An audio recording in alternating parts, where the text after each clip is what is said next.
सकते हैं? आप किसी को मार रहे हैं? आपको इतना गुस्सा कैसे आ गया?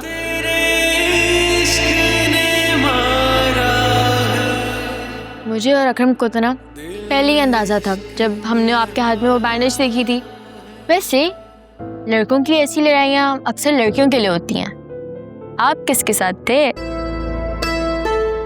वैसे मानना पड़ेगा, तुम हो बहुत तेज। सारी गेम ऑब्जर्वेशन की है। अच्छा वैसे वो थी कौन? यार मैं एक ऑफिस कोलीग के साथ था। असल में प्रॉब्लम वहां हुई है जब हम वहां लड़की वालों के घर बैठे थे, तब उन्हें उस वीडियो के बारे में पता चला। मम्मी पापा को भी बहुत सख्त बुरा लगा है कि अगर ऐसा कुछ था भी तो मुझे उन्हें पहले बता देना चाहिए था। किसी और से उन्हें पता चला इसलिए उन्हें ज्यादा बुरा लग रहा है। मेरी ये समझ में नहीं आ रहा है कि मैं उन्हें क्या एक्सप्लेनेशन दूं। दोनों मुझसे बहुत ज्यादा अपसेट है, स्पेशली मम्मी।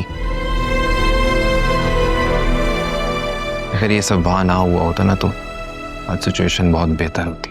आप एक काम करें, आप सुबह मम्मी के उठने से पहले ऑफिस चले जाएं, रात तक उनका मूड कुछ बेहतर हो जाएगा।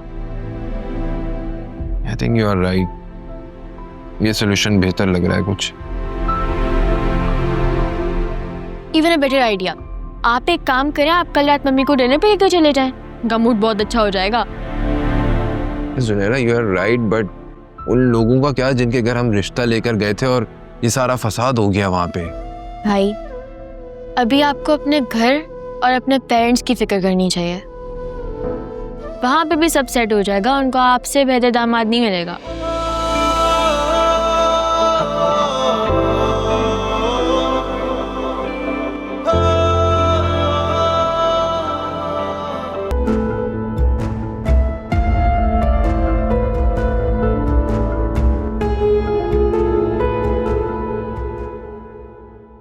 ये कोई चाय पीने का वक्त है?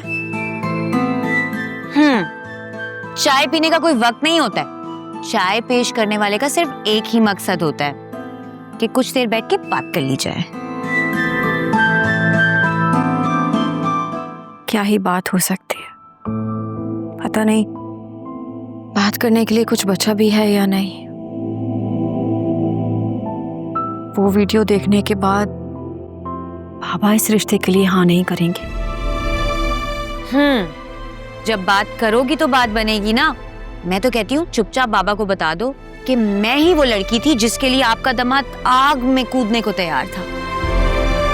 तुम क्या बाबा को समझती नहीं हो? उन्हें इस बात से फर्क नहीं पड़ता कि वहां पर कौन था। वो कहेंगे कि इतना गुस्सा, उन्हें सिर्फ गुस्से वाले रवैये से ही मसला होगा। और तुम तो जानती ही हो उन्होंने कितने रिश्ते कितनी छोटी छोटी बातों पर रिजेक्ट कर दिए। वो चाहते हैं कि हमारा शौहर दुनिया में सबसे परफेक्ट इंसान होना चाहिए। इतना मत सोचो। वैसे भी ना अभी असफर भाई आए थे और खूब आग लगा कर गए। वो तो ऐसे खुश हो रहे थे कि मत पूछो। मुझे उनसे और कोई तवक्को है भी नहीं। इस वक्त तो मुझे सिर्फ अपनी और वासी की फिक्र हो रही है, हमारे रिश्ते की फिक्र हो रही है। कुछ नहीं होगा तुम्हारे रिश्ते को।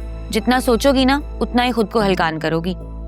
वैसे भी तुमने उनकी मम्मी का रिएक्शन देखा था जब बाबा ने उनसे पूछा था कि क्या वासे भाई को इतना ही गुस्सा आता है। बेचारी आवाज बाख्ता हो गई थी। उनको तो समझ ही नहीं आ रहा था कि हाँ बोले या ना। अच्छा हुआ कि उन्होंने उस वीडियो में मुझे नहीं देखा, वरना पता नहीं वो क्या ही कर जाते। अपने बेटे को कान से पकड़ के मुर्गा बनाती और कभी यहाँ वापस ना आती। वैसे तुम बच के रहना। अशीन आंटी है बहुत तेज औरत।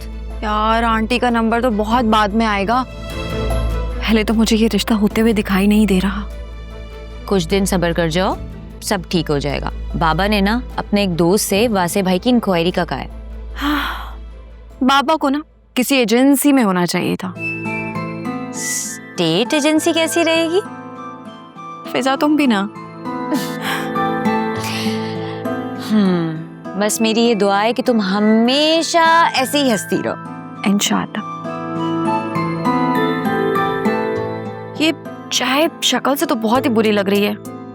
हाँ, एक तो 11:15 बजे गैस चली जाती है। पता है मैंने कितनी मुश्किल से तुम्हारे लिए चाय बनाई है, ऊपर से मैडम बोल रही है चाय अच्छी नहीं है। पहले केटल में बनाई, फिर मैंने माइक्रोवेव में उसको दम भी लगाया है।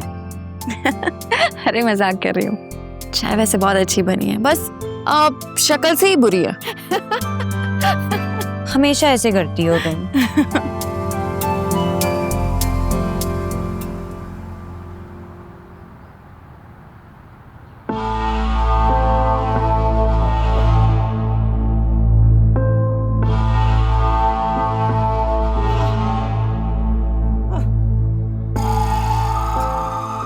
हम औरतों को भी ना मेंटेन रहने के लिए कितना कुछ करना पड़ता है। हाँ, हाँ। Good morning.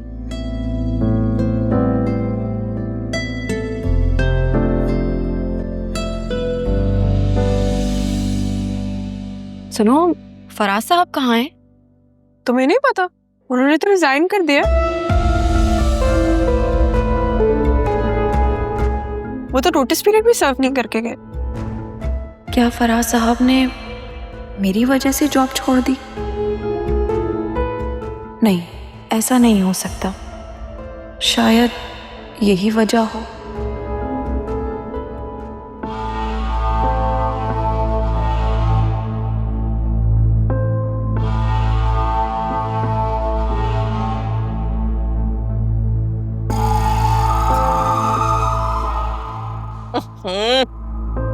ये पानी भी अभी खत्म होना था। अरे अस्सलाम वालेकुम, कहाँ गायब हो? आजकल तो तुम नजर ही नहीं आ रही। वालेकुम अस्सलाम। मैंने कहाँ जाना है? मैं तो ठीक हूँ, तुम सुनाओ, तुम कैसी हो? मैं तो ठीक हूँ, मुझे तुम्हारी फिक्र हो रही थी। हैं? मेरी क्यों फिक्र हो रही थी तुम्हें? कुछ नहीं, तुम जानती तो हो। हाँ देखो बहन, इंसान को अपने काम से काम रखना चाहिए। किसी के घर में क्या हो रहा है, क्यों हो रहा है, इन सब बातों की टो लगाने से ना अजीब अजीब किस्म की बीमारियां हो जाती हैं इंसान। अरे मैं तो बस बस रहने दो, दिलों के हाल ना अल्लाह जानता है। और वैसे तुम लोगों को भी शर्म आनी चाहिए। 20-21 साल हो गए हमें इस सोसाइटी में रहते हुए साथ। जब देखो मुश्किल वक्त में जख्मों पर नमक छिड़कने आ जाते हो। जज्बाती क्यों हो रही हो तुम? जज्बाती क्यों ना हूँ भाई, तुम्हें पता भी है असल बात क्या है? मेरे बेटे ने किसी गरीब की मदद क्या कर दी, बदले में क्या मिला उसे? बदनामी और सोसाइटी वालों के तंज और ताने। और बुरा मत मानना, वैसे जब तुम्हारी बेटी के अफेयर का पूरी सोसाइटी को पता था तो हम तो नहीं आए थे तुम्हारे पास पूछने के लिए कि कैसा लग रहा है। अरे तुम तो नाराज हो रही हो। मैं चलती हूँ, फिर मिलेंगे। अल्लाह हाफिज। अल्लाह हाफिज।